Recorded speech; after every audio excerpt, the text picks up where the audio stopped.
Қазіргі заманның ақпараттық ағынында нақты әрі дәйекті мағлұмат алу оңай емес. Еліміздің күре тамырына айналған тас жолдардағы жағдай мен ақылы учаске бойынша мәліметті қайдан алуға болады? Күрделі тақырыпты қарапайым тілмен тарқатайық.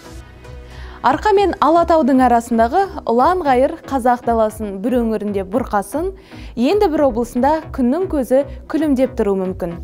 Алыс сапарға шығарда жолдағы өзекті мәліметті білгіміз келетін ақиқат.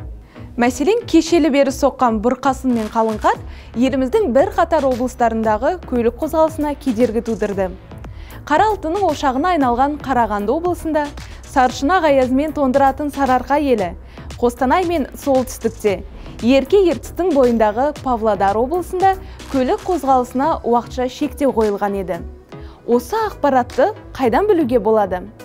Қазавтожол ұлттық компаниясында 1403 нөмірінде тәулік бойы жұмыс істейтін байланыс орталығы бар. Білікті операторлар республикалық маңызы бар күре жолдағы жағдайды, ақылы жолдар бойынша барша ақпаратты ұсынуға дайын. Қажеттілік туындаса, төтенше қызмет өкілдерімен де байланыстыра алады. 2020 жылы еститін мемлекет ұстанымы бойынша 1403 нөміріндегі байланыс орталығында 100 мыңнан астам өтініштер қабылданып, біздің операторлар қысқа мерзімде жауаптар ұсынған. Сондай-ақ, біздің әлеуметтік желідегі парақшамызға жазылуды ұмытпаңыздар.